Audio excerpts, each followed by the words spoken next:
My daughter-in-law didn't even lower her voice. "We're not paying for him." The waiter froze with his pen above the checkbook. Across the table, my son Brandon smirked like this was funny. "Dad, you heard her. Pay your own bill." 12 people were watching me. Half of them were strangers Brandon had invited to what I thought was a small family dinner. Empty wine bottles crowded the table. Expensive steaks had disappeared from plates I was apparently expected to pay for. 4 years earlier, I had buried my wife, Margaret. Since then, Brandon was the only close family I had left. Maybe that was why he believed I would swallow anything to keep him near me. I looked at my son, then at Vanessa, and nodded. Of course, I kept eating. What neither of them knew was that 10 minutes earlier, Vanessa had been speaking rapidly in Spanish, certain the lonely old widower at the end of the table couldn't understand a word. I understood every word, and one sentence had nothing to do with dinner. When the check finally arrived, the manager walked past me and placed it directly in front of Brandon. Then he leaned down and quietly explained what I had done. My son's smile vanished. Vanessa stopped breathing for a second. "Dad," Brandon whispered, "what did you do?" At that moment, I thought I had simply refused to pay for one humiliating dinner.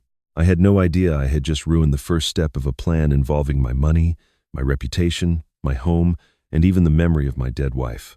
And before it was over, my son would learn something I should have taught him years earlier. A father's love is not a blank check. My name is James Holloway. I was 68 years old, a widower, and 3 years into retirement, after spending 34 years in hospitality procurement, negotiating contracts, managing vendors, and learning that the smallest detail on a piece of paper could cost a company more than anyone expected. 4 years earlier, I had buried my wife, Margaret, and since then I had probably spent too much time trying to make sure my only son never felt he had lost me too. That Friday evening, I drove downtown believing I was taking Brandon and his wife, Vanessa, out for a small celebration. Brandon had called me 3 days earlier. "We finally landed a couple of good clients, Dad. Nothing huge, just dinner. You, me, Vanessa, maybe a few people." I had been proud of him. He and Vanessa had started their event planning company less than a year earlier, and I knew how difficult the first year of any business could be. I told him I would cover dinner. That sentence turned out to mean far more to Brandon than it did to me. The restaurant was one of those downtown steakhouses where the hostess knew your name before you reached the desk, and the wine list was heavier than some family Bibles. "Private room for Holloway," I said. She smiled.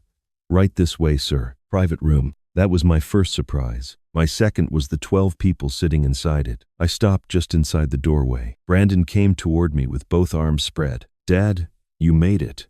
I thought this was going to be small. It is small. I looked past him. 12 chairs were occupied around a long table. I recognized Vanessa's younger sister, Marisol, and one couple I had met before. The rest were strangers in jackets and expensive dresses, already holding drinks. Brandon lowered his voice. "A few business people came. It happened last minute. I should have asked more questions. Instead, I smiled. That was something I had become very good at after Margaret died. Smiling at things I did not quite understand because asking questions sometimes made people uncomfortable. And I was tired of being the uncomfortable father. Vanessa greeted me with a quick hug. "You look nice, James." "Not Dad." "James." She only called me Dad when she wanted something sentimental. I noticed that, but I said nothing. A waiter pulled out a chair near the end of the table. Before I sat down, a broad-shouldered man in a gray suit stood and offered his hand. "James Holloway? That's me. Peter Callahan. Brandon's told me a lot about what you're bringing to the company." My hand stayed in his for half a second longer than it should have. "What I'm bringing?" Brandon appeared beside us almost immediately. "Peter, don't get Dad started on business. He's retired. Tonight is supposed to be fun." Peter laughed. "Fair enough." Brandon steered him away. I watched them for a moment. Across the room, a laptop sat open on a narrow side table. A projector was pointed toward a white screen mounted against the wall. I assumed one of Brandon's guests had planned to show photographs or maybe a presentation from a recent event. I sat down. Dinner began. The ordering bothered me before anything else did. I had offered to pay for dinner.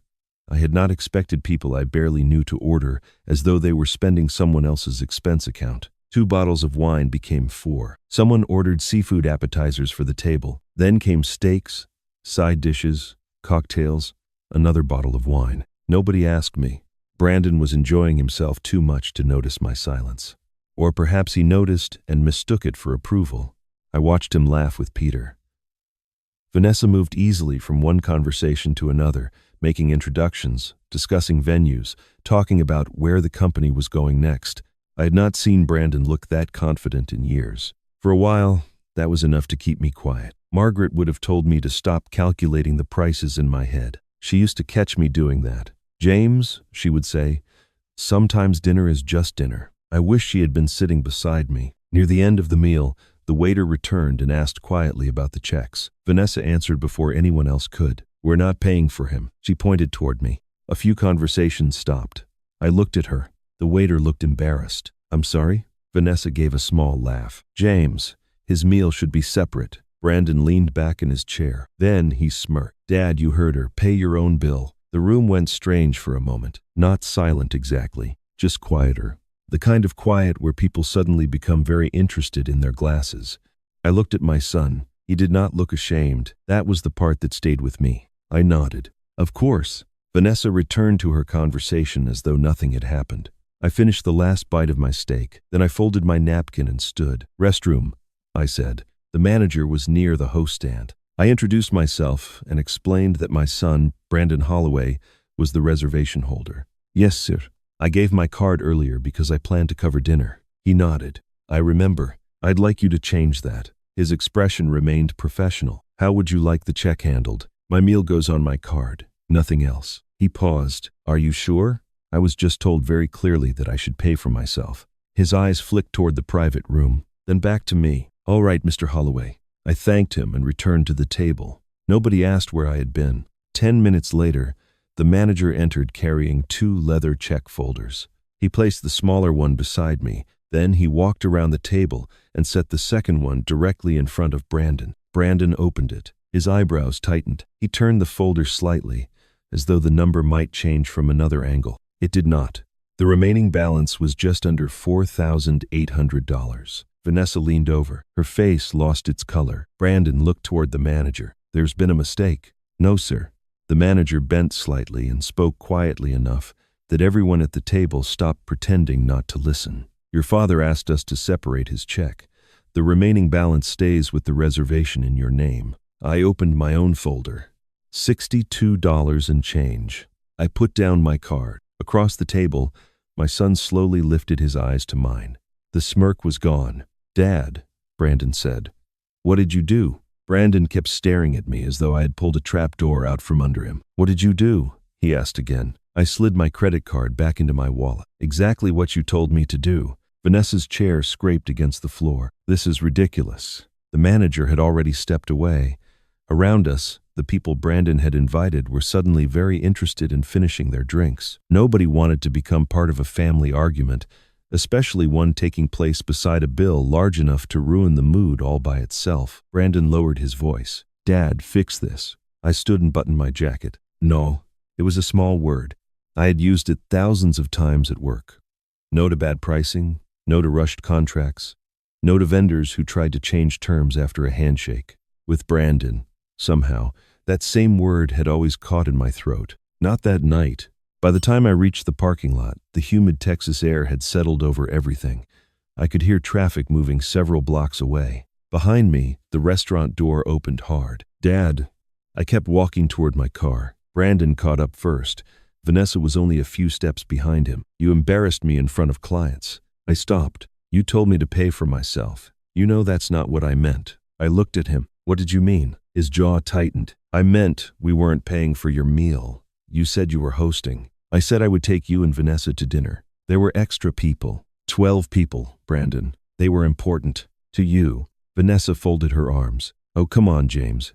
You're acting like we committed some terrible offense." "I paid my bill. That is not the point." I almost laughed. No one had seemed interested in the point when I was the one being singled out at the table. Brandon pulled out his phone. "Fine. Whatever. Just send me the money tomorrow." I had to put most of it on 2 cards. There it was. The old arrangement. "Something went wrong," Brandon called. I made it disappear. For a second, my hand moved toward my pocket. Habit was a strange thing. Sometimes the body started obeying before the mind had decided anything. I stopped myself. "No." Brandon blinked. "What?" "I'm not reimbursing you." His expression changed from irritation to disbelief. Dad, don't be childish. I'm going home. I turned toward my car. Behind me, Vanessa said something to Brandon in Spanish. Fast, casual. The way people speak when they believe the person being discussed has disappeared from the conversation. Déjalo. Está haciendo esto porque quiere atención. Leave him. He's doing this because he wants attention. I kept walking. She continued. Siempre vuelve. Desde que murió Margaret, no soporta estar solo. He always comes back. Since Margaret died, he can't stand being alone. My hand tightened around my keys. I did not turn around. That was the advantage of being underestimated. People rarely guard themselves around someone they have already decided is harmless. Vanessa had made that mistake with me for years. She knew I had worked with suppliers from Mexico. She knew I had traveled there. But somewhere along the way, she had decided my Spanish consisted of restaurant phrases and a few polite greetings. Brandon had never corrected her. Maybe he did not know enough to correct her. Most of my real fluency came during the last 15 years of my career, after Brandon had already moved out and built a life of his own. They thought their private language was private. It wasn't. And once I was inside my car, another sentence from dinner came back to me. I had heard it while Brandon was laughing with one of the men near the projector. Vanessa had leaned toward Marisol and said, Después del postre, Brandon le hablará del dinero de verdad. After dessert, Brandon will talk to him about the real money. At the time, I assumed she meant some business expense. Then, another fragment surfaced. La casa también. The house too. Only those 3 words. I had not caught what came before them because someone at the table had dropped a fork, and several people laughed. Still, they bothered me. The real money. The house. I drove home with the radio off. My place was dark when I pulled into the driveway. 4 years after Margaret died, I still sometimes expected to see the kitchen light burning because she never liked coming home to a dark house. I unlocked the front door and stepped inside. The silence met me immediately. Maybe Vanessa had been right about one thing. I hated that silence. But for the first time, I wondered how many decisions I had made because I was afraid of it. I loosened my tie and walked toward the kitchen. The red light on my answering machine was blinking. One message. I pressed play. A woman introduced herself as calling from a small business lending firm. She gave her name, a callback number, then said she was trying to verify information connected to Brandon and Vanessa Holloway's expansion application. I listened twice. On the 3rd time, I wrote the sentence down. She wanted me to confirm a $100,000 investment, an investment I had never promised. I slept badly that night. Every time I closed my eyes, I saw the red light on the answering machine and heard the same phrase again. $100,000. By 8 the next morning, I had coffee in front of me, a yellow legal pad beside it, and the lender's callback number written at the top of the page. 34 years in procurement had taught me not to call anyone while angry. Anger made people talk too much. Facts made them careful. The woman who answered transferred me to the loan officer who had left the message. This is James Holloway, I said. You contacted me regarding Brandon Holloway's business. Yes, Mr. Holloway. Thank you for returning my call. Her name was Ellen Parker. Her tone was pleasant but precise. She explained that Brandon and Vanessa were applying for financing connected to an expansion of their event business. As part of that process, they had listed outside capital that would be available to support the project. How much? I asked, though I already knew. $100,000. I wrote the number anyway. And who did they identify as the source? There was a short pause. You. The coffee suddenly tasted bitter. What exactly are you asking me to verify? That you have committed $100,000 toward the business expansion. I looked across my kitchen at the empty chair where Margaret used to sit. No, I said. I have not. Ellen did not react emotionally. All right. I have never agreed to invest $100,000 in Brandon's company. I have never agreed to guarantee a business loan, and I have never agreed to use my home as collateral for anything connected to their business. My voice sounded calm. My hand around the pen was not. Thank you for clarifying that, she said. We'll need the applicants to update their information. I hesitated. Was my house specifically listed? I can't discuss the applicant's full financial file with you, Mr. Holloway. I'm only verifying the information that directly identifies you as a funding source. That answer actually reassured me. She was doing her job. I thanked her and ended the call. I had barely set the phone down when it rang. Brandon.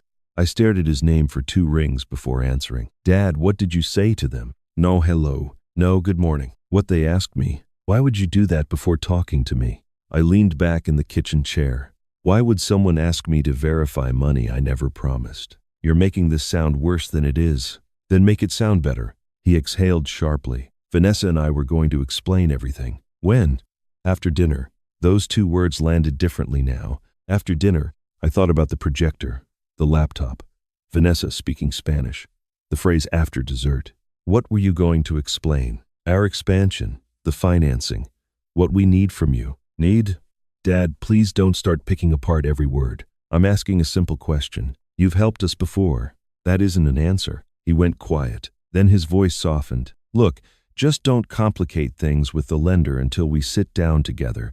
We've put months into this. I looked at the legal pad. $100,000. You already complicated it when you put my name on money I never agreed to provide. Nobody stole anything from you. I didn't say anyone did. Then stop acting like this is some kind of crime.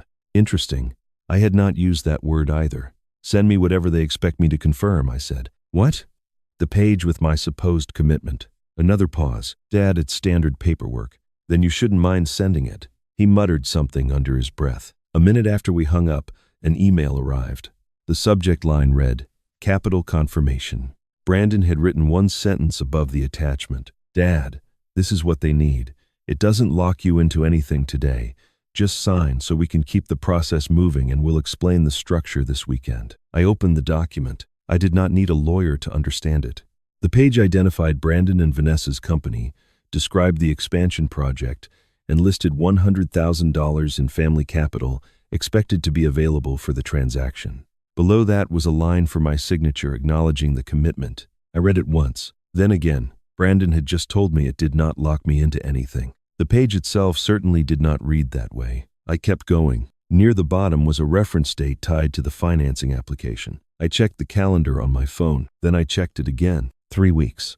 That was the part that made me stop. 3 weeks earlier, Brandon had not asked me for $100,000. Vanessa had not asked me either. No one had mentioned an expansion requiring that kind of money. 3 weeks earlier, as far as I knew, I was still the father who had given them a modest startup gift and occasionally answered questions about vendors. Yet somewhere in their financing process, my money had already become part of the plan. I thought about Brandon's words from the parking lot. You said you were hosting. The assumption had been the same. Dinner, business, my savings. If I had helped before, then apparently my next yes could be written down before I ever spoke it. I closed the attachment without signing. For a long moment, I sat alone at the kitchen table, staring at the date. They had counted my money before they had even asked whether it was theirs to count. The date on that confirmation page bothered me more than the amount. $100,000 was shocking. But numbers could be explained away. Dates were harder to argue with.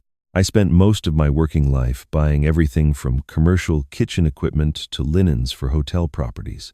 Vendors could change their stories. Salespeople could suddenly remember conversations differently when a contract went bad. That was why I had learned to compare versions, dates, and exact wording before I trusted anyone's explanation. The next morning, I printed the page Brandon had sent me. In the upper corner was a file reference ending in Rev 3, third revision. That meant there had been at least 2 earlier versions. I called Brandon. He answered on the 4th ring. What now, Dad? I need the earlier version of the capital page. Why? Because the one you sent me says revision 3. He went quiet. It's probably just formatting. Then the earlier one shouldn't be a problem. Dad, you're treating this like an audit. No. If I were auditing it, I'd be asking a lot more questions. He gave a tired laugh that held no humor. Fine. I'll send you what I have. 20 minutes later, an email arrived with 2 attachments and a forwarded message chain underneath. I poured another cup of coffee and opened the oldest file first. The difference appeared halfway down the page. Possible family support. That was all it said. No amount was guaranteed. No promise. No suggestion that money was already waiting. The next version was different. $100,000 in family capital secured. He sought back. Same project. Same applicants. 2 very different claims. I opened the forwarded email chain. Vanessa had sent a message asking whether the wording sounded strong enough for the financing package. A consultant working with them replied that unconfirmed funds should not be presented as committed. Then came Brandon's response. I read it once. Then again. Dad has always backed me when it matters. The capital will be there when we're ready to expand. Use the stronger wording. My son's name sat directly under those sentences. Not Vanessa's, Brandon's. I had been expecting to find her fingerprints all over this. She had been the one making comments at dinner. She had been the one talking about me in Spanish. She had been the one who seemed most comfortable treating my generosity like a weakness. But Brandon had approved the change. More than that, he had personally assured someone that my money would be available. I called him again. He answered immediately this time. You got the files? I did. Then you can see we were still putting the package together. I can see something else. What? You changed possible family support to family capital secured. Silence. I continued. And you wrote that the money would be there. Dad, that's not what I meant. I looked down at the printed email. It's exactly what you wrote. I meant you've always supported me. That isn't the same thing. You're splitting hairs. No, Brandon. One sentence says I might help. The other says I already agreed. He exhaled loudly. You know how these applications work. They want confidence. They don't want every sentence filled with maybe and possibly. So you gave them confidence with my money. You're making it sound dishonest. I'm asking when I agreed. We talked about the business plenty of times. That wasn't my question. He went quiet again. I kept my voice level. What day did I tell you I would give you $100,000? Dad, what day? You know there wasn't some formal meeting. What conversation? You said you wanted us to succeed. That is not the same sentence. You gave us startup money, $7,500, as a gift. And you introduced us to people. You've helped every step of the way. Yes. So why would I think you were suddenly going to abandon us when we were finally ready to grow? There it was. Not confusion, not a misunderstanding, an assumption. You thought I'd eventually say yes, I said. I knew you would help if we really needed it. Knew? You always do. The words came out so naturally that I don't think Brandon even heard what was wrong with them. I did. For years, every time he had gotten himself into trouble, I had stepped in before the consequence reached him. A late bill, a bad car loan, a business expense that ran higher than expected. Somewhere along the way, help had stopped being something I chose. To Brandon, it had become something he could budget. I haven't said yes, I told him. You haven't said no either. I am saying it now. His voice hardened. Over one dinner? This stopped being about dinner yesterday. He hung up first. I remained at the table with the two versions side by side. Possible. Secured. One word had turned hope into ownership. My phone rang again before I could put the papers away. The name on the screen surprised me. Carlos Mendoza. I had bought equipment and supplies from Carlos for almost 20 years. We had not spoken in months. I answered, Carlos, good to hear from you. James, I'm glad I caught you. Something in his voice made me straighten. I need to ask you something about Brandon. I looked down at my son's email. What about him? Carlos hesitated. Why has he been telling vendors you're standing behind his company? Carlos's question sat between us for a moment. Standing behind his company how? I asked. That's what I'm trying to understand. I could hear papers moving on his end of the call. Carlos had owned a commercial supply business outside San Antonio for more than 20 years. During my working days, we had negotiated plenty of hard deals, but he had never once asked me for a favor that crossed a professional line. Brandon contacted me when they started taking larger events, he said. He told me you were helping guide the business. I've answered questions. That isn't how he described it. I looked at the documents still spread across my kitchen table. What did he say? That you were standing behind them, that you were advising them. He said if the company ever ran into trouble, you weren't going to let suppliers get burned. My fingers went still around the phone. Did I ever tell you that? No. Did I sign anything? No. Then why did you give him terms based on me? Carlos sighed. Because I trusted you. That hurt more than I expected. He explained that Brandon and Vanessa had originally been too new for the payment terms they wanted. A young event company without much history normally would have been required to put down larger deposits, but Brandon had mentioned me repeatedly, not as a father who occasionally gave advice. As a man standing quietly behind the operation, Carlos eventually gave them 30 days to pay on certain orders. Two other suppliers I had introduced had apparently done something similar. How many people think I'm involved? I asked. I don't know. Send me whatever Brandon showed you. Carlos hesitated. James, I'm not trying to create trouble between you and your son. You're not. I looked again at Brandon's email. The trouble was already there. The file arrived 15 minutes later. It was a polished presentation deck. Brandon and Vanessa's company logo filled the first page. The next few pages showed elegant tables, wedding receptions, corporate events, smiling clients, and carefully staged photographs. Then I reached a page titled Industry Strength. There I was, a photograph of me taken at a retirement dinner 3 years earlier. Underneath it were several lines describing my 34 years in hospitality procurement, my vendor relationships, and my experience managing large purchasing programs. At the bottom, advisory support from veteran hospitality procurement executive James Holloway. I stared at my own face. I remembered Brandon asking whether he could tell people I had worked in hospitality. Sure, I had said. I thought he meant the way any son might mention his father's career in conversation. I had never agreed to become part of his sales pitch. The next call went to another supplier, a woman named Denise Carter, whom I had known for nearly 15 years. Her answer was almost identical. Brandon told us you were involved behind the scenes. Involved how? Advising. Helping with vendor strategy. Making sure they stayed on track. Did he say I guaranteed anything? Not directly. That distinction mattered. I did not want anger turning exaggeration into accusation. But did my name affect your decision to work with them? Denise paused. Yes, there was the problem. Brandon had been careful enough not to put a fake signature on anything. He had simply wrapped his young company in 34 years of trust that belonged to someone else. I spent the next hour writing 3 emails. Short ones. No accusation.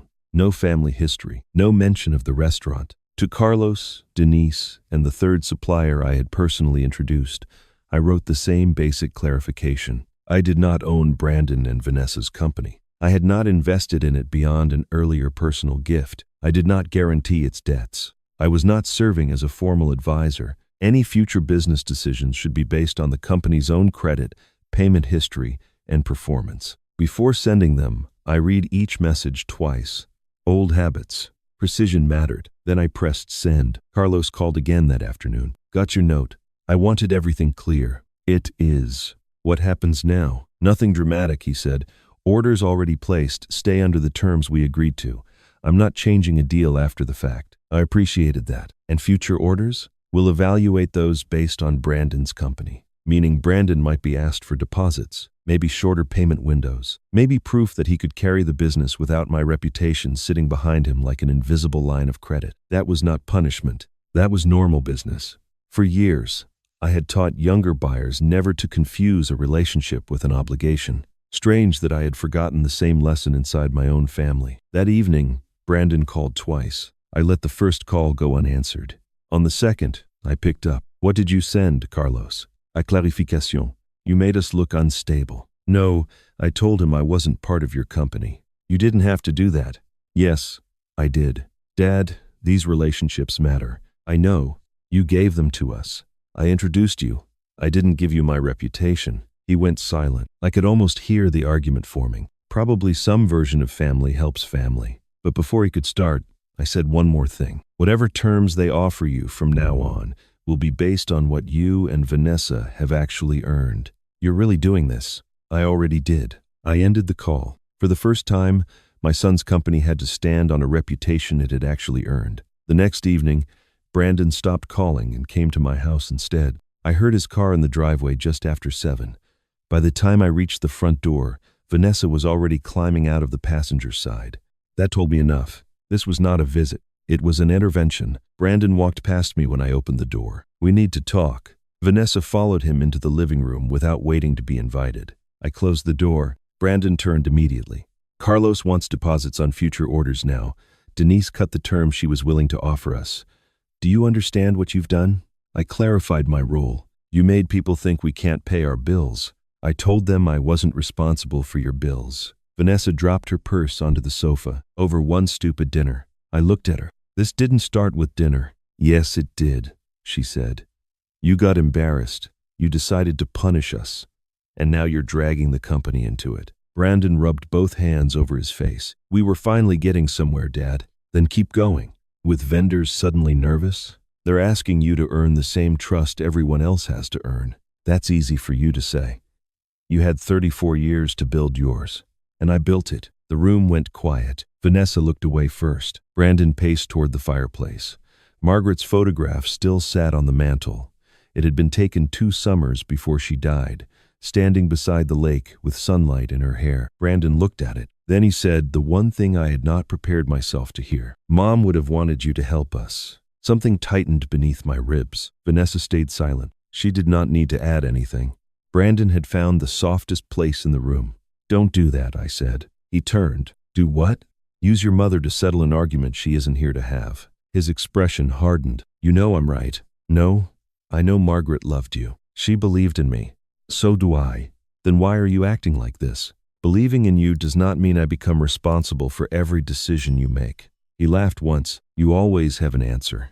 I looked at him. That's not an answer. It's a boundary. Brandon stared at the photograph again. You know what, Dad? Maybe you owe me more than you think. Vanessa shifted slightly, but this time she did not interrupt. I felt myself go still. What does that mean? He turned toward me. You were never there. The words were quieter than everything that had come before, and because they were quieter, they landed harder. I was there. Sometimes. He started counting without using his fingers. My 7th grade championship, you were in Monterey. I remembered. The school awards night when I was 15. Houston. I remembered that too. My senior year, Mom sat through half the graduation weekend alone because you had some supplier problem. A hotel opening was delayed. That. What? You always have a reason. I opened my mouth, then closed it, because the worst part was that some of what he was saying was true. My work had mattered to me. Providing for my family had mattered too, but there had been years when I told myself those two things were exactly the same. They were not. Brandon's voice changed. Every time you came home, you brought something. Baseball glove, new shoes, a nicer Christmas gift. Like that fixed it. I looked at him. I thought I was taking care of you. Mom took care of me. The sentence hurt. You let it. For years, I had argued with myself that I had done the best I could. Maybe I had. That did not mean Brandon had not paid a price for it. I should have been at more of those things, I said. His face shifted, almost surprised. Vanessa looked at me sharply. Then Brandon said, So you admit it. I admit I missed things I should not have missed. Then maybe helping us now isn't some huge sacrifice. There it was. The bridge between his childhood and my bank account. I shook my head. An apology and a debt are not the same thing. His jaw tightened. I knew you'd find a way to make yourself right. I'm not saying I was right. Then prove it. How? He did not answer immediately. He did not have to. The $100,000 sat between us without anyone saying the number. I looked toward Margaret's photograph, then back at my son. Your mother's memory is not a contract, Brandon, and neither is my guilt. He grabbed his jacket. Vanessa picked up her purse. At the door, Brandon looked back. I hope keeping all this control is worth it. Then they left. The house settled around me. For nearly an hour, I did nothing. Eventually, I went into the hall closet looking for an old photo album. Instead, I found one of Margaret's household binders. She had kept everything. Insurance papers, tax receipts, notes about repairs, records of money we had lent Brandon years earlier. One entry stopped me. $18,000. Brandon had been 27. He had borrowed it after a bad financial decision and repaid it over time. Beside the payment schedule, in Margaret's handwriting, were 8 words. Love him. Don't become his emergency fund. I sat on the floor with the binder across my knees. After she died, I had forgotten that distinction. For the first time, I wondered whether every check I had written after Margaret died had taught my son the wrong lesson. Margaret's binder stayed on my kitchen table the next morning. I did not open it again. I did not need to. Those 8 words had already done their work. Instead, I brought out the papers connected to Brandon's business. For 34 years, I had been paid to look at numbers before somebody else's optimism turned into an expensive mistake. Salespeople loved forecasts. Owners loved expansion plans. My job had always been to ask the less exciting question, what happens if the numbers are wrong? I started with the presentation Carlos had sent me and the financial summary attached to the paperwork Brandon had forwarded earlier. On the surface, the company looked healthy enough for something less than a year old. Revenue was climbing. They had several larger events booked. Their projections showed even stronger growth once they moved into a dedicated studio. Then I looked at what they expected each event to cost. That was where the picture changed. Their projected profit margins assumed vendor pricing they were not guaranteed to keep. Some labor estimates were too low. Cancellation allowances were almost non-existent, and the proposed studio would add close to $7,000 a month before utilities, insurance, additional staffing, or anything unexpected. I circled that number. Then I kept reading. Their business credit cards carried balances totaling a little over $38,000. Vendor obligations and event expenses added roughly another $22,000. And $6,000 had already been paid as a non-refundable holding deposit on the studio space. I set down my pen. They had reserved a studio before their financing was approved. Before my supposed $100,000 existed. For a few minutes, I simply stared at the page. Brandon had used the word expansion so often that I had pictured a business bursting at the seams because customers were pouring in. That was not what these numbers showed. They were growing, yes, but they were also carrying old expenses forward and counting on future revenue to cover yesterday's decisions. The $100,000 they expected from me would not simply build something new. A large portion of it would steady what was already wobbling. My phone buzzed. A voicemail from Brandon. I let it play through the speaker. Dad, I don't know what you think you're proving, but you ruined more than dinner. Vendors are asking questions. The lender is asking questions. People who were excited about us are suddenly nervous. I hope you're happy. The message ended. I did not call him back. You ruined more than dinner. I looked up from the numbers. Something about that sentence bothered me, not because I felt guilty, because it sounded too specific. I leaned back and tried to picture the restaurant again. The long table, the extra guests, Peter Callahan shaking my hand and talking about what I was bringing to the company. Then I remembered the far wall, the projector, the laptop. I had noticed both when I arrived and dismissed them because nothing ever appeared on the screen. Why set up a projector for a dinner where nobody gave a presentation? I closed my eyes. People had begun leaving sooner than Brandon expected after the check arrived. One couple had apologized and left before dessert. Peter had stayed long enough to watch Brandon divide the bill between cards, then quietly excused himself. Nobody had turned on the projector. Nobody had touched the laptop. At the time, I had been too embarrassed and angry to care. Now I did. I went back through the presentation Carlos had sent. Photographs, event packages, growth projections, a page about my supposed advisory experience. Nothing that explained why a projector had been prepared at the restaurant. I checked the financial figures one more time. The order suddenly looked backward. They had already put money down on a studio. They had already listed my $100,000 as committed. They had already spoken about expansion as though the decision had been made. And only afterward had they planned to talk to me. That did not feel like asking. It felt like arranging everything around the answer they expected. I thought about something Vanessa had said in Spanish that night. After dessert, Brandon will talk to him about the real money. At the time, I had assumed dinner was simply the moment they planned to make their request. But if that were true, why the projector? Why invite business contacts? Why spend so much money creating a room full of people to watch? The answer was close enough that I could feel its shape, but I still did not have it. And I had learned a long time ago not to fill missing facts with whatever story happened to make me angriest. At 9 that evening, my phone rang again. This time, the screen showed Marisol Ruiz. Vanessa's younger sister had barely spoken to me since the restaurant. I answered, "Hello, Marisol." For several seconds, all I heard was her breathing. Then she said, "James, I need to tell you something." Her voice was low, nervous. "What?" She hesitated. "You need to know what was supposed to happen after dessert." Marisol did not explain over the phone. "Can we meet somewhere?" she asked. Her voice had the careful tone of someone who had already waited too long to say something. We agreed on a coffee shop near Alamo Heights the next morning. I arrived first and chose a table against the wall. Old habit. I liked being able to see the room. Marisol came in carrying her phone and a canvas tote bag. She looked tired. "Thank you for coming," she said. "You said I needed to know what was supposed to happen after dessert." She nodded, but she did not begin there. "I should have said something that night. Why didn't you?" She looked down at her coffee. "Because Vanessa is my sister, and because I told myself it was none of my business." That answer was not enough to make me trust her, but it was honest enough to make me listen. Marisol unlocked her phone. "Vanessa asked me to get to the restaurant early and help set up the room. She said there was going to be a surprise." She turned the screen toward me. The photograph had been taken before the guests arrived. I recognized the private room immediately. Same long table, same projector, same white screen. But the part that held my attention was near the dessert table. A large printed sign was leaning face down against the wall. Marisol zoomed in. Someone had photographed it before turning it around. "Thank you, James Holloway, for backing our next chapter." I read the words twice. "What does that mean?" Marisol swallowed. "There was supposed to be a presentation. She opened another image. This one showed the laptop screen. A slide with Brandon and Vanessa's company logo filled most of it. Underneath were the words, $100,000 in family capital. I did not touch the phone. I did not need to. They were going to announce it? After dessert. The phrase came back so clearly that I could hear Vanessa's voice from the restaurant. After dessert, Brandon will talk to him about the real money. I looked at Marisol. Before talking to me? Yes. A cold heaviness settled in my stomach. Who knew? Vanessa. Brandon. Me.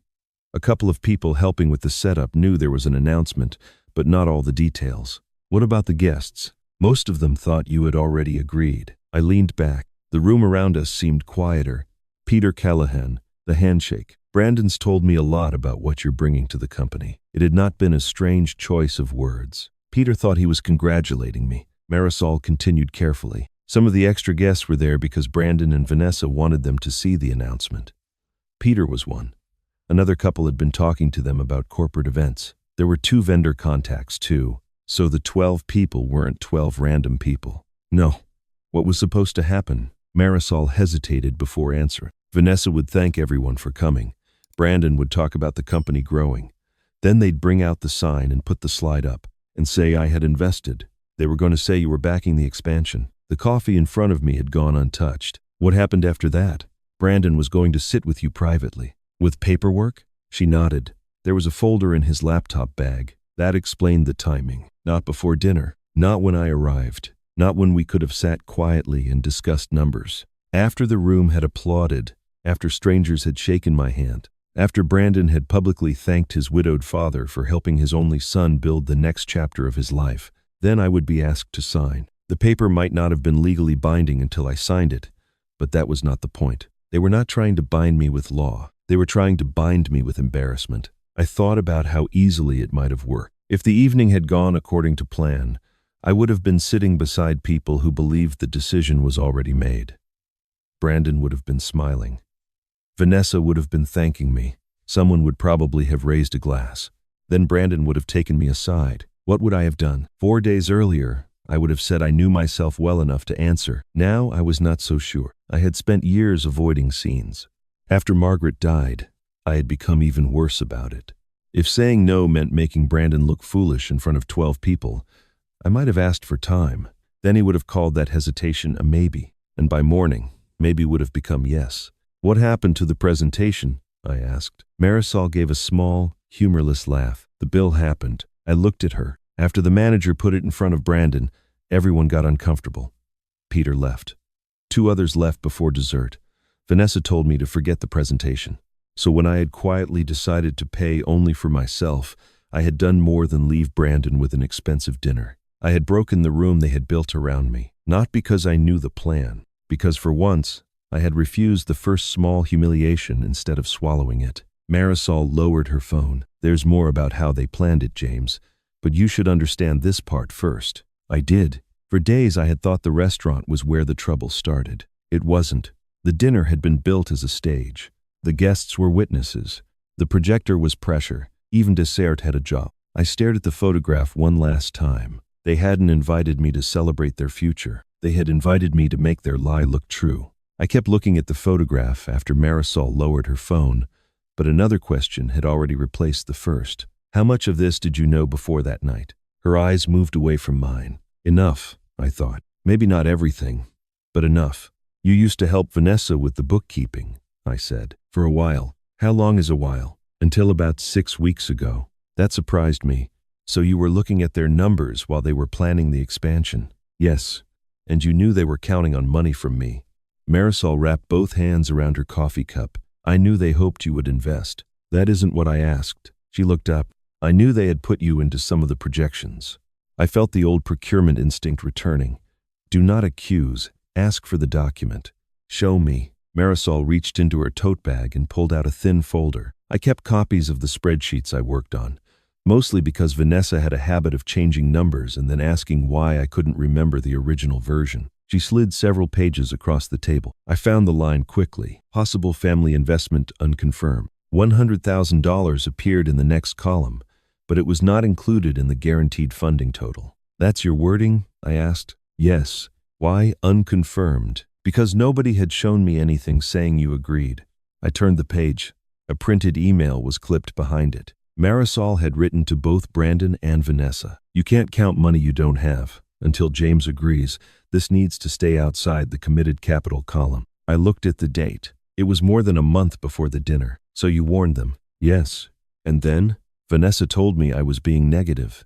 Brandon said they needed projections that showed where they were going, not where they were stuck. What did you say? I said projections weren't promises. That sounded reasonable. Too reasonable, given what happened next.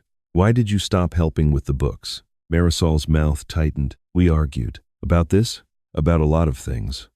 But mostly the expansion. She told me she had questioned the studio deposit and some of the spending. Vanessa accused her of treating the business like it was already failing.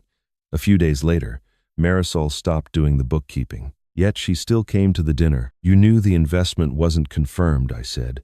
You knew they planned to announce it anyway, and you helped set up the room. Her face reddened. Yes. Why?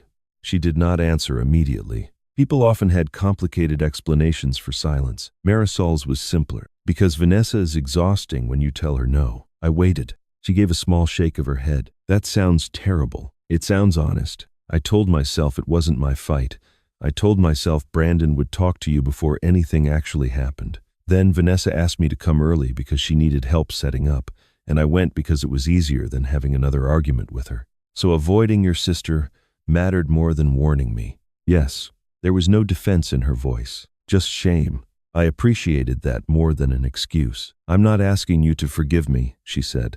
I should have told you. I nodded once. You should have. She accepted that. Then she unlocked her phone again. There's something else. She opened a family group chat. I took screenshots before I left their bookkeeping. I was worried Vanessa would delete messages if the financing ever became a problem. I read from the top. Most of it was ordinary planning. Guest confirmation. Menu choices. Arrival times. Then Vanessa wrote, we need him comfortable before we bring it up.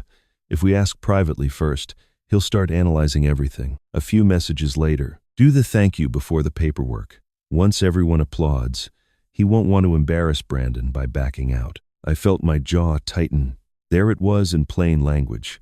Not persuasion. Pressure. But Marisol did not take the phone away. Keep reading. The next message was from Vanessa. If he hesitates, remind him how much Brandon sacrificed while James was always working. Then Brandon replied, he always caves after you mention Mom. I stopped. Not because I did not understand the words. Because I understood them perfectly.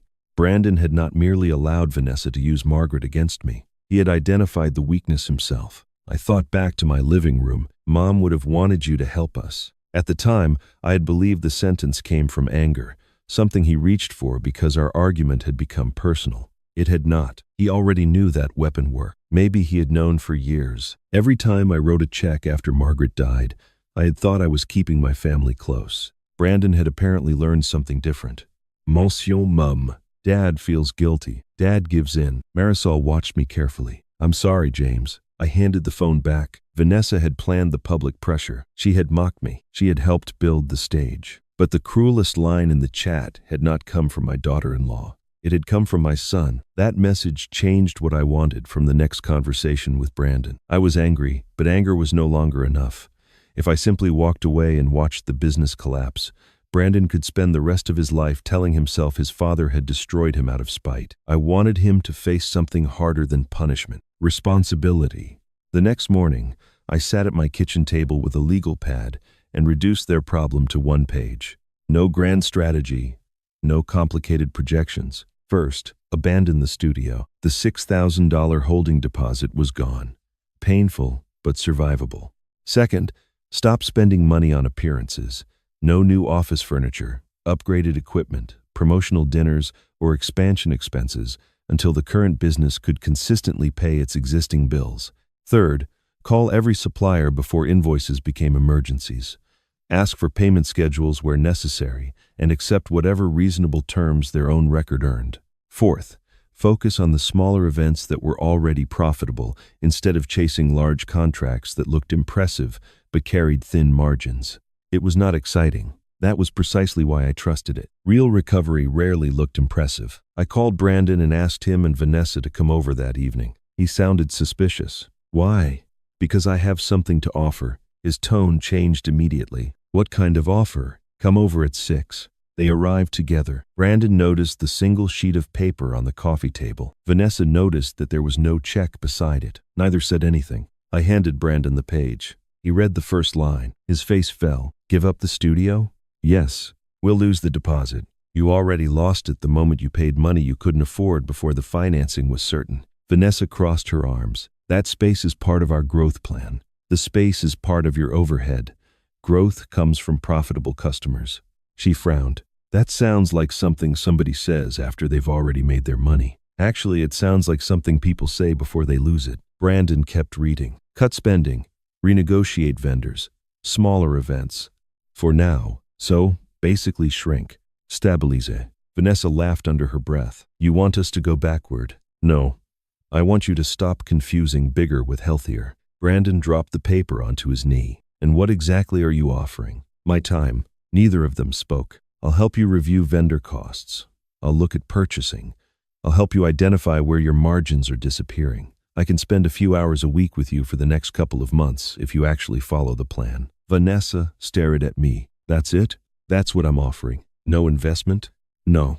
Brandon leaned forward. Not even enough to get us through the transition. No cash. A temporary guarantee? No guarantee. What about helping us qualify for a credit line? My credit does not become your credit. His mouth tightened. I continued before either of them could interrupt. No loan in my name. No guarantee. No investment.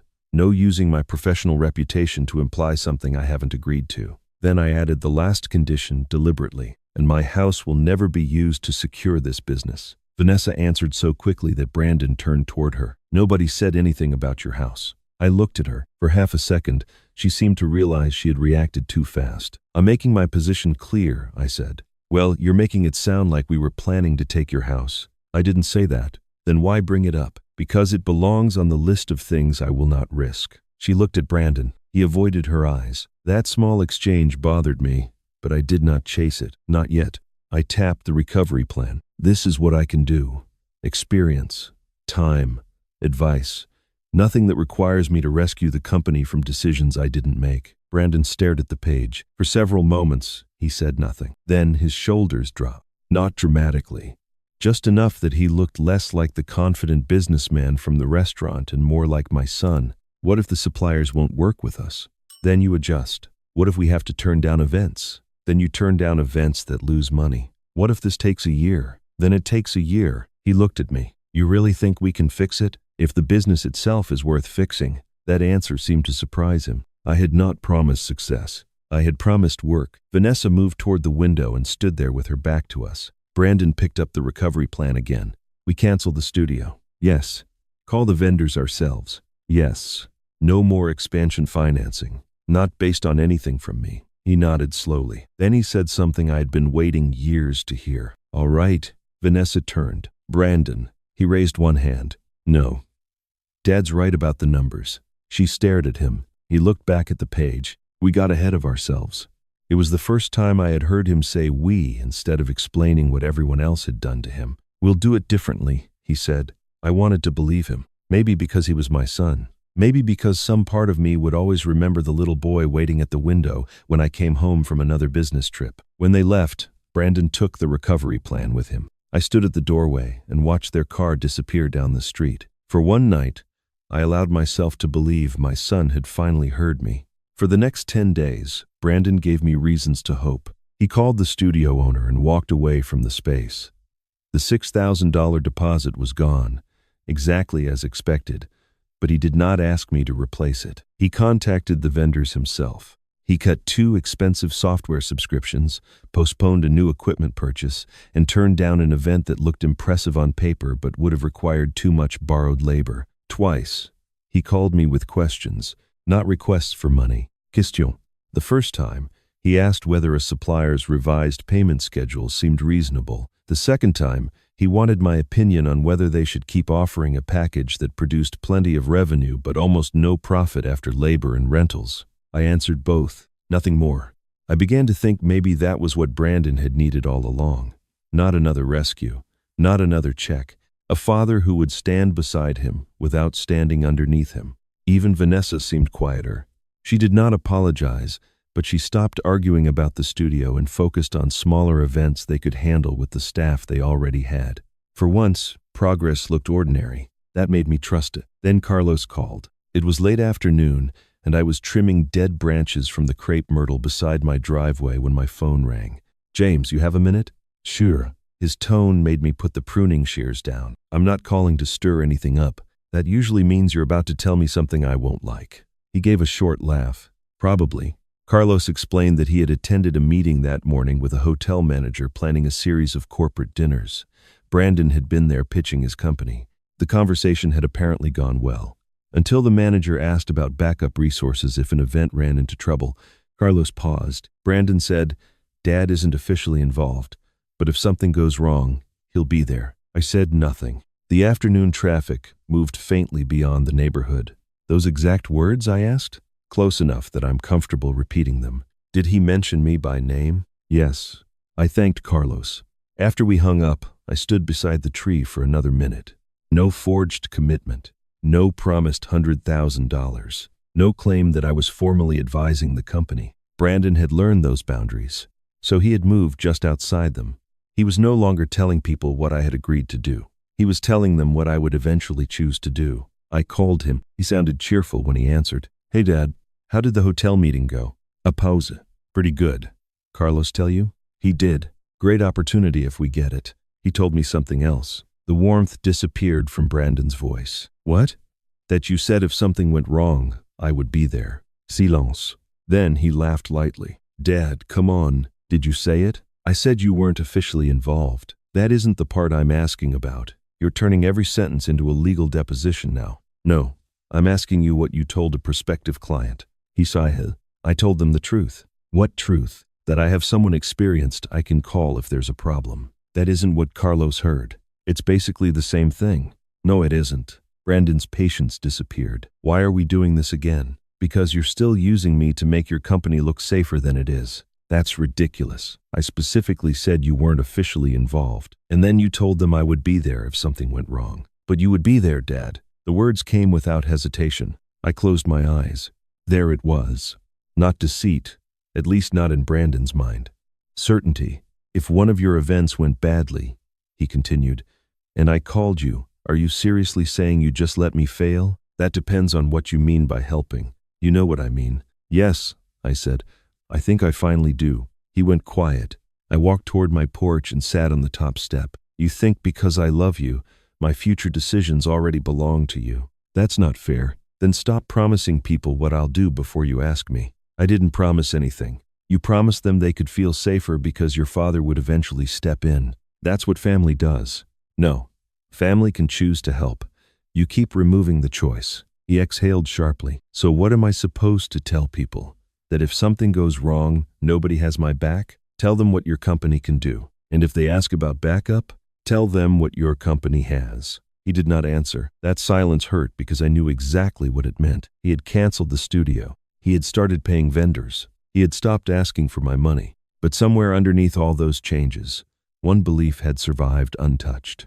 If the pressure became great enough, Dad would come. Dad would solve it. Dad would absorb the consequence. And because Brandon believed that, he still treated my love like something he could list among his company's resources. When we ended the call, I stayed on the porch until the sun dropped behind the houses across the street. For 10 days, I had believed my son was learning how to stand without me holding him up. I had been wrong. My son had stopped counting my money, but he was still counting on my surrender. 2 evenings after my call with Carlos, Brandon came back to my house alone. At least, I thought he was alone. I opened the door and saw Vanessa waiting near the car, arms folded, watching us from the driveway. Brandon stepped inside. "I want to finish this conversation." I led him into the living room. He did not sit. Neither did I. For a moment, he stared at Margaret's photograph on the mantel. Then he turned toward me. "You keep talking about choices, Dad. About me taking away your choice. That's exactly what you've been doing." "And what about mine?" I frowned. "What does that mean? When I was 12, did I choose to have you miss my championship game?" I said nothing. "When I was 15, did I choose to sit beside Mom at that awards ceremony while every other kid had both parents there?" His voice was not angry yet. That made it harder. "Did Mom choose to handle everything at home while you traveled?" "No." Did I choose to stop asking if you were coming because I already knew the answer would be maybe? I could have defended myself. There had been contracts that protected hundreds of jobs, hotel openings that could not be moved, suppliers who failed at the worst possible time. Every absence had a reason, but reasons were not the same as being there. No, I said. Brandon blinked. I continued. I missed things I should have been there for. Your mother carried more than she should have because I convinced myself earning money was the same thing as being present. His face tightened. I'm not going to give you an excuse for that. For several seconds, neither of us moved. Then Brandon said, "Do you know how many times Mom defended you?" I did. Probably more than I deserved. She'd say you were doing it for us, that you loved us, that you'd make it up when things settled down. He laughed bitterly. Things never settled down. I know. You retired and suddenly had all this time, but by then Mom was sick. The words hit exactly where he intended them to. I accepted that too. I know. His voice rose. So when she died and you started helping me, what was I supposed to think? I looked at him carefully. What do you mean? The checks, the car repair, the business gift. Every time I got into trouble, you stepped in. I thought I was helping. I thought you knew you owed me. The sentence stayed in the room, not shouted, not softened, simply admitted. Brandon looked almost relieved to have finally said it. I thought that was your way of making up for all those years, he continued. You couldn't give me those days back, so when I needed something, you helped. And every time I helped, you thought it was payment. He looked away. Maybe. I felt something inside me settle. For days, I had been trying to understand how my son could write down money I had never promised and still believe he was not doing anything terribly wrong. Now I understood. In Brandon's mind, the debt had existed long before the business did. I stepped closer. You were hurt. He looked at me. You had a right to be. His expression shifted. But listen to me carefully. You deserved an apology. You didn't deserve a blank check. He flinched. I'm not trying to buy my way out of what I did, and you don't get to turn what I did wrong 30 years ago into permission to decide what belongs to you today. His eyes filled, though he refused to let the tears fall. You make it sound so simple. It isn't simple. That's why I'm standing here admitting I failed you. I heard movement near the front door. Vanessa had come inside. She must have let herself in after Brandon. She stood behind him, silent. Brandon rubbed his face. I don't know how we're supposed to fix any of this. Neither do I. That was the truth. But it starts with you asking, instead of assuming. And with me helping because I choose to, not because I'm frightened you'll stop loving me if I don't. Vanessa moved closer to Brandon. Then, barely above a whisper, she spoke in Spanish. He's guilty now. Keep pushing. Brandon's eyes flicked toward her. I felt no surprise, only disappointment. Vanessa continued quietly. Don't let him change the subject. I turned toward her. For years, she had believed those words disappeared the moment they left her mouth. I answered in the same language, fluently, clearly. My guilt belongs to me. You don't get to spend it. Silence. Brandon stared at me. Vanessa did not move. Then I continued in English. I understood you at the restaurant. I understood what you said in the parking lot. I understood more than you ever thought I did. The confidence left her expression first, then the color. For the first time since I had known her, Vanessa had nothing ready to say. Brandon looked from his wife to me as if an entire conversation had suddenly been rewritten in front of him. But I kept my eyes on Vanessa. Her face changed when she realized the language she had hidden behind had never hidden anything from me. Vanessa was still staring at me when Brandon finally spoke. You understood all of it? Enough. He looked at his wife, then back at me. I did not want another argument about what had been said in Spanish. That part was finished. What mattered now was what they still believed they had a right to use. So I said it plainly. My retirement savings are not part of your business. My professional name is not part of your business. And this house is not part of your business. Vanessa's expression changed again. Not much, but enough. The house, the fragment from the restaurant returned immediately. La casa también, the house too. At the time, I had not known what came before those words. Now I watched Brandon glance toward the floor. That was when I understood they had discussed it before. What about my house? I asked. Nobody is trying to take your house, Vanessa said. I kept my eyes on Brandon. What about my house? He rubbed the back of his neck. It was just an option. What option? Vanessa cut in. Brandon, don't. He looked irritated. What? He already thinks we're criminals. I never said that, I told him. Answer the question. Brandon walked toward the sofa and sat down heavily. There was another way to strengthen the financing. I remained standing. What way? He hesitated. Then he said it, using the house as collateral temporarily. For a moment, the words did not feel real. Not because I did not understand them, because I did. Too well. My house was paid off. Margaret and I had spent 27 years paying for it. Every extra principal payment, every refinance we refused, every vacation we postponed because we wanted the mortgage gone before retirement had led to one simple thing: security. And my son was talking about that security as though it were unused inventory. How long have you been discussing this? It wasn't the main plan. That isn't what I asked. Brandon looked at Vanessa. She said nothing. A few weeks, he admitted. A few weeks. Before the dinner, before I knew they needed money, before they intended to ask me anything. I felt anger rise, but beneath it was something heavier. Recognition. The pattern was the same every time. First, my money became available because I had helped before. Then my reputation became available because I had spent decades earning it. Now my home was available because it was paid for. Nothing was mine if Brandon could imagine a use for it. It would only be temporary, he said quickly.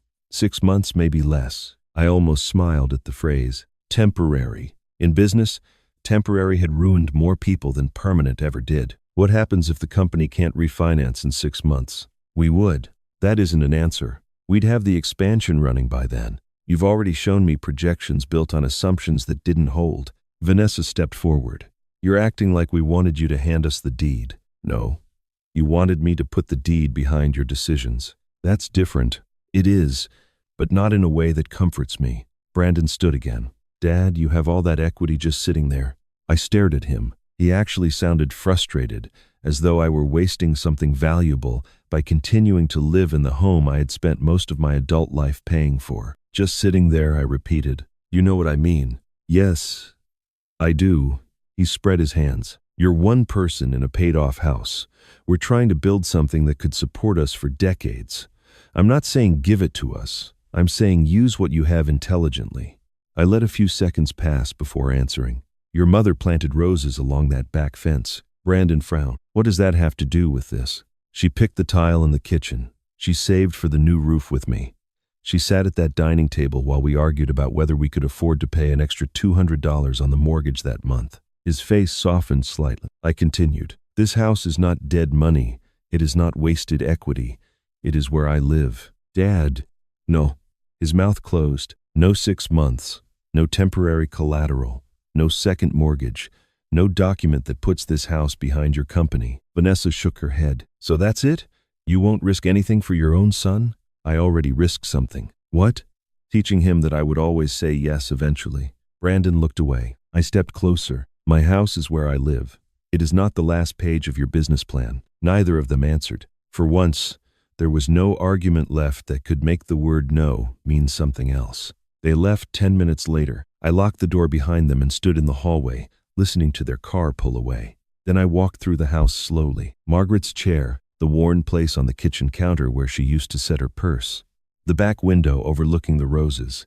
I had spent years thinking that protecting my family meant making my resources available to them. Maybe sometimes protecting a family meant protecting the things they had no right to consume. The next morning, my phone rang just after 9. It was the lender. The woman explained that Brandon and Vanessa had requested one final clarification meeting regarding the financing package. They wanted me present because my name had appeared in several parts of the proposal, and the lender wanted a direct answer about exactly what I was willing to support. I agreed, not because I intended to negotiate, because I was finished leaving room for interpretation. The next morning, the lender scheduled one final meeting to establish exactly what, if anything, I stood behind. The meeting took place in a glass-walled conference room on the second floor of the lender's office.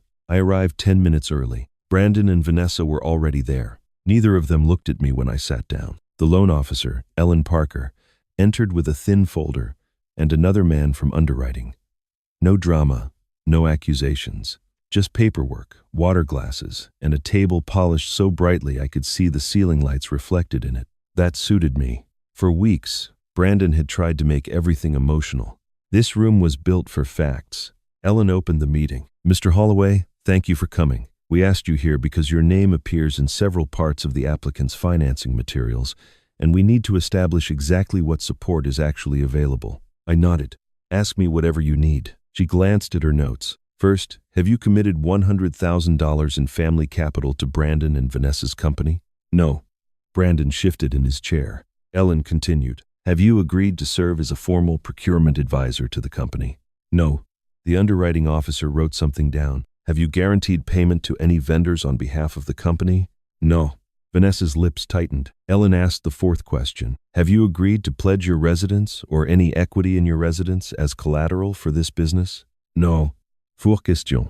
4 answers. No speeches, no explanations unless they asked for them. I had spent too many years in business to confuse volume with strength. Ellen looked toward Brandon. Your application materials indicated a different level of family support. Brandon leaned forward. We were still finalizing the structure. I said nothing. The underwriting officer turned to me. You brought documentation regarding the timing? Yes. I opened the folder I had carried in. Inside were copies of the versions Brandon had sent me, printed emails, and a simple 1-page timeline. No family messages, no insults, no restaurant photographs, only the pieces relevant to what they were deciding. I slid the timeline across the table. The earlier version described possible family support. A later version described $100,000 as secured. That change was made before anyone approached me about providing that money. Ellen compared the dates. How much earlier? Approximately 3 weeks. Brandon spoke quickly. We had discussed Dad helping with the business many times. Ellen looked at him. Discussed this specific investment. Brandon hesitated. We discussed support. That is not what she asked, I said. He turned toward me. Dad, please. Ellen raised one hand gently. Mr. Holloway, did you discuss a specific $100,000 capital commitment before the date shown here? No. Did you give verbal authorization for them to represent the funds as committed? No. Did you authorize anyone to use your name as an advisor in the financing package? No. The underwriting officer stopped writing. For the first time, Brandon looked frightened instead of angry, not because anyone was threatening him, because there was nothing left for him to reinterpret. Ellen closed the folder. Without the family capital and related support represented in the application, the financing cannot proceed as currently submitted. Vanessa leaned forward. So what does that mean? It means the application would need to be reconsidered based solely on the company's own financial position and any verified resources actually available. Can we revise it? Brandon asked. You may discuss other options with your loan contact, but this version cannot move forward on assumptions that have not been verified. That was all. No judge, no police, no dramatic accusation across a courtroom, just a business plan being forced to stand on the truth. And the truth was smaller than the story Brandon and Vanessa had built around it. The meeting ended 20 minutes later. Ellen thanked me for clarifying the record. I gathered my papers and walked into the hallway. Brandon followed. Dad. I kept walking until we reached the elevator. He stepped in front of me. Just give us 6 months. Vanessa remained several feet behind him. For what? I asked. Not the full 100,000. Forget that. Just help us get through 6 months. Enough to keep things steady while we rebuild. You have the recovery plan. That takes time. Yes. We could lose clients. Yes. We could spend years digging out. Yes. His frustration broke through. How can you stand there and say that when you could fix this? That question stopped me, because he was right about one thing. I probably could. I had savings. I had relationships. I had credit. I had a house with no mortgage. I had enough knowledge to make several of his immediate problems disappear. That was what made this harder than walking away from something I could not control. I could control it. I was choosing not to. Brandon, I said, if I rescue you again, nothing changes. This is different. No, the number is different. The pattern isn't. He looked at me with the same expression he had worn as a boy when I told him no to something he desperately wanted. Only now he was 39, and the consequences belonged to him. You're really leaving us with this? I'm leaving you with your business. He shook his head. So that's it? You're done with me? No. He looked up. I held his eyes. I'm walking away from your debt, not from being your father. The elevator doors opened. I stepped inside. Brandon stayed in the hallway. For a second, every instinct I had carried for decades told me to press the button, reopen the doors, and fix what was hurting him. I didn't. For the first time in my life, I walked away from a problem I knew exactly how to fix. Walking away from that lender's office did not make Brandon's problems disappear. It simply meant they finally stayed where they belong. The expansion financing died within the week, Without the $100,000 they had counted on from me, the numbers no longer supported the studio they wanted. The $6,000 holding deposit was gone. Brandon did not call asking me to replace it. That mattered. A month later, I happened to drive past the building on my way to meet an old colleague for lunch. The windows were empty again. A white sign had been taped inside the glass. For lease. I slowed at the light but did not stop. There was a time when seeing that sign would have filled me with panic. I would have imagined Brandon disappointed, Vanessa angry, bills stacking up somewhere. Then I would have started calculating how much money it would take to make the problem vanish. Instead, I drove through the green light. The vendors did not punish them either. Carlos kept every agreement already in place.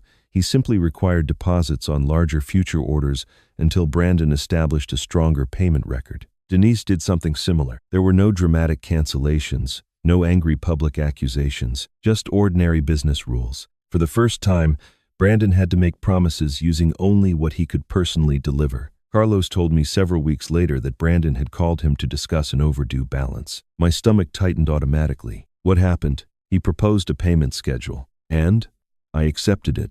That was all. No request for me to intervene. No emergency. No father fixing anything. I realized I was smiling after we hung up.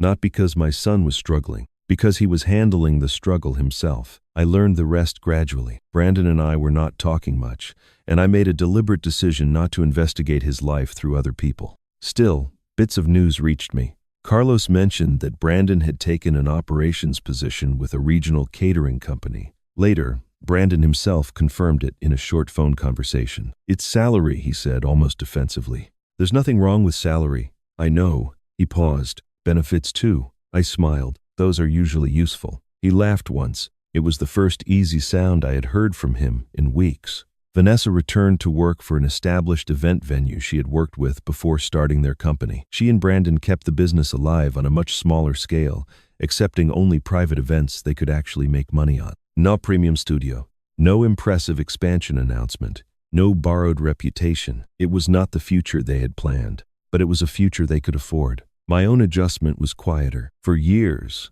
I had told myself Brandon needed me. What I had not admitted was how much I needed to be needed. After Margaret died, every emergency gave me somewhere to go. Every request gave me a reason to pick up my keys. Every check I wrote created a conversation that might not have happened otherwise. When those emergencies stopped, the house became very quiet. One Saturday morning, I made coffee for one person and stood in the kitchen staring at the empty chair across from me. I finally understood something I had been avoiding. A boundary could protect me from being used. It could not protect me from being lonely. That part I had to solve myself. So I called people, not Brandon, people I had neglected while waiting for my son to need me. Carlos and I started having lunch twice a month. I reconnected with two men I had worked beside for nearly 20 years. One invited me to speak informally with a group of younger hospitality managers about vendor negotiations. I almost declined. Then I remembered how much I had enjoyed teaching people before retirement. I went. One meeting became several. Soon, younger professionals were calling me with questions about contracts, supplier relationships, and how to recognize when a cheap deal was about to become an expensive mistake. They asked for my experience. They did not assume ownership of it. That difference felt good. Then I did something Margaret and I had postponed twice. I traveled. Nothing extravagant. 5 days in Santa Fe. Margaret had always wanted to go back after a trip we took early in our marriage, but illness and responsibilities kept pushing it down the calendar. I walked through galleries, ate breakfast alone without apologizing for taking up a table, and spent an afternoon sitting beneath a clear New Mexico sky with nowhere I was required to be. I missed her terribly, but the missing felt different there. Less like an empty room, more like carrying someone with me. When I returned to San Antonio, there were no crises waiting, no urgent bills, no request to use my name. Life had become smaller in some ways, and larger in others. 3 months after the lender meeting, my phone buzzed while I was making breakfast. Brandon. For a moment, I just looked at his name. Then I opened the message. "Coffee? I'm not asking for money." I read Brandon's message twice before answering. "Coffee? I'm not asking for money." I almost smiled. 20 minutes later, I told him I would meet him at a diner halfway between our houses. He was already in a booth when I arrived. No laptop, no folder, no business plan waiting beside the sugar packets. Just my son and 2 cups of coffee. For a while, Neither of us knew how to begin. Then Brandon looked at me. I owe you an apology. I waited, not because I wanted to make him suffer, because I had heard broad apologies before. Sorry things got complicated. Sorry feelings were hurt. Sorry everything happened the way it did. Those were apologies designed to close a subject without opening the truth. Brandon seemed to understand. I used Mom against you, he said. I knew mentioning her made you feel guilty, and I used that. His eyes dropped to the table. I treated your money like it was eventually going to become mine if I needed it badly enough. I told people you were behind the company when you hadn't agreed to be. He swallowed. And I let Vanessa humiliate you at that dinner. That one came slowly. I should have stopped her. Instead, I joined in because I thought embarrassing you would make you easier to control. There was no excuse attached. That mattered. I'm sorry, Dad. I looked at the man across from me and saw two people at once. The 39-year-old who had tried to build a business using resources that were not his, and the boy who had once waited for a father who came home from work too late. I'm sorry too, I said. Brandon looked up. I missed parts of your childhood I should have protected. I left your mother carrying responsibilities we should have shared. And when I realized how much that hurt you, I tried to repair it with money because writing a check was easier than admitting I had failed you. His eyes reddened. I continued, but I need you to understand something. He nodded. My apology does not reopen my wallet. A faint smile touched his face. I know. My retirement stays mine. My house stays mine. My name belongs to me. If I help you with something in the future, it will be because you asked, and I freely chose to help. I understand. And if I say no, Brandon took a breath, then it means no. That answer was worth more to me than any promise he could have made about money. We finished our coffee without solving everything. That was another change. Neither of us tried. Some things did not need to be repaired in one afternoon. They needed to be rebuilt through ordinary days when nobody was watching. Vanessa called me nearly 2 weeks later. I almost let it go to voicemail. Then I answered, James, could I talk to you? Yes. There was a pause. I owe you an apology too. I waited. What I said in Spanish was cruel. Her voice sounded smaller than I was used to hearing. I talked about you as if being lonely made you weak. I assumed you couldn't understand me, and that made me comfortable saying things I wouldn't have had the courage to say to your face. I appreciated the specificity. I was also wrong to help Brandon pressure you. Yes, I said. Another pause. I don't expect you to forgive me immediately. Good. She went quiet. That wasn't meant to be cruel, Vanessa. But trust isn't restored because somebody finally says the right words. I understand. I hope you do. I did not tell her everything was fine. It wasn't. But over the following months, her behavior changed in small ways. She stopped treating my experience as something available on demand. When she wanted my opinion, she asked first. Sometimes I said yes. Sometimes I did not. Nothing terrible happened when I said no. Brandon changed in quieter ways too. He kept his salaried job. He and Vanessa continued taking private events they could handle profitably. He paid down obligations without reporting every difficult month to me, as though difficulty itself were an emergency. We spoke more often, not constantly, enough. Several months after that first coffee, Brandon called on a Saturday morning. Breakfast? I agreed. We went to a neighborhood restaurant where nobody knew our history, and nobody cared what either of us owned. Brandon told me about work. I told him about a young purchasing manager I had been mentoring. We argued mildly about baseball. For 45 minutes, money never entered the conversation. Then the server came to the table holding her pad. One check or separate? I reached toward my wallet. Brandon answered first. Together, I've got Dad's. I looked at him. You don't have to. He smiled. I know. That was the difference. Not who paid. Not how much the breakfast cost. Choice. He was offering. I was free to accept. No debt hidden underneath it. No guilt. No test of love. I put my wallet away. Thank you. Brandon nodded. For breakfast? For understanding. He did not ask me to explain. For the first time in years, the check between my son and me was only a check. Watching Brandon say, I know, reminded me that the healthiest relationships are not built on obligation, fear, or guilt. They are built on choice. That breakfast did not erase the years behind us, and it did not magically repair every wound, but it showed me something I had taken far too long to understand. Love becomes dangerous when we use it as an excuse to ignore boundaries. Parents can make mistakes, and grown children have every right to speak honestly about the hurt those mistakes caused. But pain does not give anyone permission to control another person's money, dignity, home, or future. I also learned that rescuing someone again and again can feel like kindness, while quietly teaching them that consequences will always belong to somebody else. Sometimes the most loving thing we can do is refuse to carry what another adult must learn to carry for themselves. If you are in a family where helping has slowly turned into expectation, do not wait until resentment destroys the relationship. Speak clearly, ask before assuming. Respect a no without turning it into a test of love. And if you have hurt someone, apologize without demanding immediate forgiveness. Trust should be rebuilt through consistent behavior, not promises made in one emotional conversation. I still loved my son, but I finally understood that loving him did not require surrendering myself. A family becomes stronger when each person is allowed to give freely, refuse honestly, and still remain worthy of respect.